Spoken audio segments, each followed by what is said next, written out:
What would you do if the most dangerous man in London became your only hope for survival? The smell hit Dominic Ashford first: rust, mold, and something else. Fear. He descended the stone steps of his newly acquired warehouse in East London, irritation clawing at his nerves. This property was supposed to be empty. Clean. Ready for his legitimate shipping business, the one he used to wash money from his less legitimate enterprises. "Boss, you need to see this," Marcus, his right-hand man, called from the shadows. Dominic's hand instinctively moved to the gun at his waist. In his world, surprises meant death. But nothing could have prepared him for what he found chained to the basement wall. A woman. She couldn't have been more than 25, her clothes torn and filthy, dark hair matted against her pale face. But her eyes, God, her eyes were still alive, burning with a defiance that made his chest tighten. She didn't scream when she saw him. Instead, she lifted her chin, those fierce eyes meeting his. "If you're here to finish the job," she rasped, her voice broken from screaming, "just make it quick." Her name was Elena Rossi. Dominic learned this after he'd shot the locks off her chains, wrapped her in his coat, and carried her to his car despite her weak protests. She tried to fight him, thinking he was one of them, whoever they were. "I'm taking you to a hospital," he'd said firmly. "No!" The word exploded from her with surprising force. "No hospitals. No police. They'll find me. They'll finish what they started." Something in her desperation resonated with the darkness he carried in his own soul. He changed course, taking her to his private estate in Hampstead instead. Now, 3 hours later, she sat in his guest room, showered and wearing clothes his housekeeper had provided. The house doctor had examined her: bruises, dehydration, minor infections, but miraculously nothing broken. Dominic leaned against the doorframe, studying her. "Who's looking for you, Elena?" She wrapped her arms around herself. "You wouldn't believe me if I told you. Try me. I run half the organized crime in London. I've heard everything." Her laugh was bitter. "Even that your father's business partner has been trafficking women through a network that spans 3 continents. Dominic's blood ran cold. "What did you say?" "Victor Petrov. Your father's oldest friend." Her voice shook but held steady. "I'm an investigative journalist. I got too close to the truth, so they took me. I've been in that basement for 3 weeks, waiting for them to decide if I was worth selling or just killing." The name hit Dominic like a bullet. Victor. The man who'd been at every family dinner, every celebration. The man who'd stood by Dominic when his father was murdered 5 years ago. "You're lying," he said, but even he could hear the doubt in his voice. Elena's eyes flashed. "Room 347 at the Dorchester. That's where he keeps his records. The real ones. I got photos before they took me, uploaded them to a cloud server. But the access codes died with my phone, which they destroyed." She stood, swaying slightly. "So you can either help me expose him, or you can hand me back over and pretend you never saw me. Your choice, boss." The way she said that last word, dripping with contempt and challenge, stirred something in Dominic he'd thought long dead. "You have fire, Elena Rossi," he murmured. "Let's see if we can keep you from getting burned." The next 2 weeks were a dangerous dance. Dominic kept Elena hidden while he investigated her claims. Every piece of evidence he uncovered felt like another knife to his gut. Victor wasn't just involved, he was running the entire operation. Women, some as young as 16, moved like cargo through London's underbelly. And Dominic's businesses had been used as cover without his knowledge. "He used me," Dominic growled one night, slamming his fist on his desk.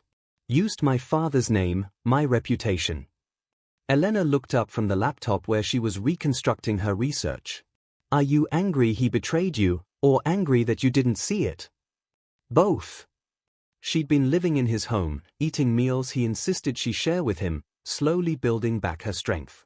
And with each day, Dominic found himself drawn to her fierce intelligence, her refusal to be a victim, the way she challenged him at every turn. He'd killed men for less than the way she spoke to him. But from her? He craved it. "We have a problem," Marcus announced, bursting into the study. "Victor knows she's alive. He's asking questions, putting pressure on our contacts. And he's planning something for the fundraiser tomorrow night, the one at the Grosvenor House. Elena paled. That's where he makes the exchanges. Big events, lots of cover, diplomatic immunity for half the guests. Dominic's jaw tightened. Then that's where we end this. No. Elena stood, fire in her eyes. It's too dangerous. He'll have dozens of men. And I'll have more. Dominic closed the distance between them, his hand cupping her face with surprising gentleness. Elena, I've spent my entire life building an empire on fear and blood. Let me use it for something that matters. Let me protect you. Her breath caught. Why? Why risk everything for me? Because, he whispered, his thumb tracing her cheekbone, somewhere between pulling you out of that basement and watching you refuse to break, I fell in love with you. And I'll burn this entire city down before I let anyone hurt you again. The kiss that followed was desperate, fierce, and full of everything neither of them could say. The Grosvenor House glittered with London's elite, politicians, business moguls, and beneath the surface, criminals in expensive suits.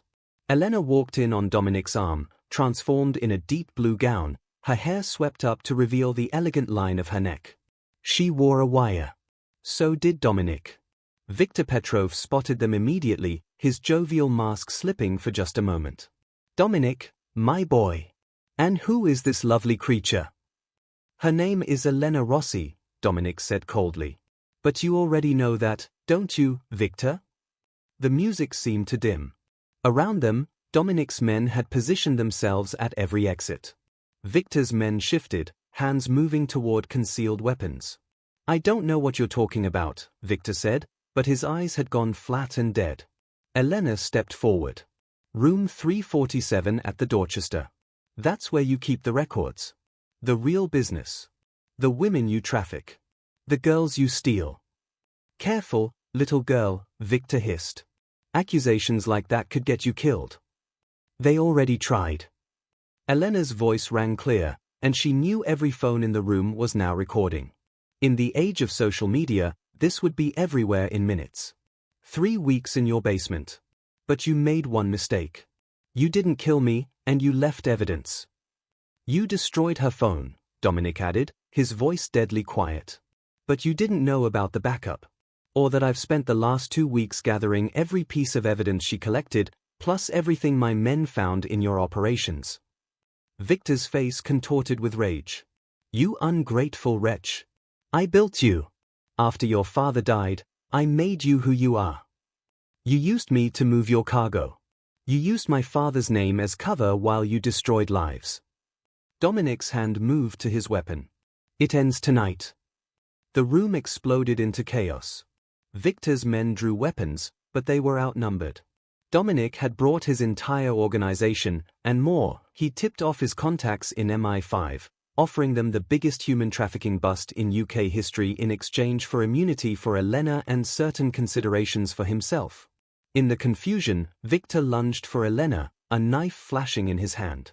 Dominic moved faster than thought, putting himself between them. The blade meant for Elena's heart buried itself in his shoulder. The gunshot that followed was Elena's. She'd grabbed a weapon from a fallen guard and fired without hesitation, hitting Victor in the leg. As Victor fell, Dominic's men swarmed in. Police sirens wailed outside. You're bleeding, Elena sobbed, her hands pressing against his wound. I've had worse, Dominic managed, pulling her close. Are you hurt? No. No, you saved me. Again. Always, he promised. Always. 6 months later, London had changed. Victor Petrov's trafficking network had been dismantled. Dozens of women had been freed, and the story Elena wrote from her hospital bed beside a recovering Dominic had sparked international outrage and reform. Dominic had made a deal, testimony and evidence in exchange for immunity for Elena and reduced sentences for his men who'd helped. His legitimate businesses remained, though he'd walked away from the criminal empire. Some things, he'd learned, mattered more than power. Now he stood in the gardens of his Hampstead estate, adjusting his tie nervously. You look terrified, Marcus observed with a grin. You faced down armed gangs without flinching. That's different. I knew how to handle them. Dominic ran a hand through his hair. What if she changes her mind? After everything? Not a chance, boss. Music began to play, and Dominic's breath stopped. Elena appeared at the end of the garden path, radiant in a simple white dress, wildflowers in her hair. No fancy designer gown, she'd insisted. This was them, she'd said. Real and imperfect and earned through fire. As she walked toward him, Dominic thought back to that moment in the basement 6 months ago. He'd gone looking for problems with a property, and instead found salvation. "Hi," Elena whispered when she reached him, her eyes bright with tears and joy. "Hi," he whispered back, taking her hands. The ceremony was small, just his men who'd become family, Elena's mother who'd flown in from Italy, and a handful of the women they'd helped save who'd become Elena's fierce support system. When the officiant pronounced them married, and Dominic kissed his bride, he knew he'd finally found something worth more than any empire. "You saved me," Elena murmured against his lips. "No, Tesoro," Dominic corrected, holding her close as their guests cheered. "You saved me." And in the golden afternoon light of his garden, surrounded by people who'd fought through darkness to find light, Dominic Ashford, former crime boss, current legitimate businessman, and forever Elena's protector, finally understood what it meant to be truly free. Later, as they danced their first dance, Elena whispered in his ear, "So what happens now?" Dominic smiled, that rare, genuine smile that only she could draw out. "Now? We live, Elena. We live loudly, messily, and without apology. We fight for what's right. We protect each other. We build something real." "Sounds dangerous," she teased. "With you? Always." He spun her, her laugh ringing out like music. "But I wouldn't have it any other way." As the sun set over London, painting the sky in shades of amber and gold, they held each other close, two broken souls who'd found each other in the darkness and chosen to walk into the light together. They were safe now. Finally, impossibly, wonderfully safe. And their story was just beginning. In the darkest places, sometimes we find the brightest lights. And in the arms of the most dangerous men, sometimes we find the safest home.